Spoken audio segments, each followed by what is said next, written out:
इस वक्त की बड़ी खबर, चुनाव आयोग ने रद्द किए 334 दलों के रजिस्ट्रेशन। देश में अब सिर्फ 67 क्षेत्रीय पार्टी बची। इसके अलावा अब देश में सिर्फ 6 राष्ट्रीय पार्टियां रह गई हैं। उनमें अरविंद केजरीवाल की आम आदमी पार्टी, मायावती की बहुजन समाज पार्टी, देश की सत्तारूढ़ Bharatiya Janata party, communist party of India, मुख्य विपक्षी कांग्रेस और राष्ट्रीय पीपुल्स पार्टी। आपको बता दें कि जन प्रतिनिधित्व अधिनियम 1951 की धारा 29(a) के प्रावधानों के तहत निर्वाचन आयोग, इलेक्शन कमीशन ऑफ इंडिया में राजनीतिक दलों का रजिस्ट्रेशन किया जाता है।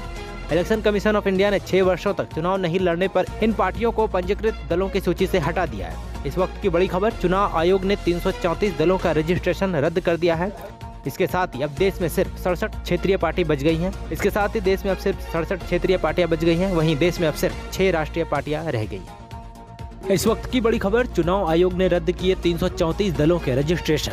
देश में अब सिर्फ 67 क्षेत्रीय पार्टी बची। इसके अलावा अब देश में सिर्फ 6 राष्ट्रीय पार्टियां रह गई हैं। उनमें अरविंद केजरीवाल की आम आदमी पार्टी, मायावती की बहुजन समाज पार्टी, देश की सत्तारूढ़ Bharatiya Janata party, communist party of India, मुख्य विपक्षी कांग्रेस और राष्ट्रीय पीपुल्स पार्टी। आपको बता दें कि जन प्रतिनिधित्व अधिनियम 1951 की धारा 29(a) के प्रावधानों के तहत निर्वाचन आयोग, इलेक्शन कमीशन ऑफ इंडिया में राजनीतिक दलों का रजिस्ट्रेशन किया जाता है।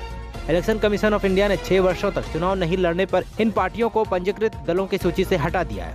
इस वक्त की बड़ी खबर, चुनाव आयोग ने 334 दलों का रजिस्ट्रेशन रद्द कर दिया है। इसके साथ ही अब देश में सिर्फ 67 क्षेत्रीय पार्टी बच गई हैं। इसके साथ ही देश में अब सिर्फ 67 क्षेत्रीय पार्टियां बच गई हैं। वहीं देश में अब सिर्फ 6 राष्ट्रीय पार्टियां रह गई।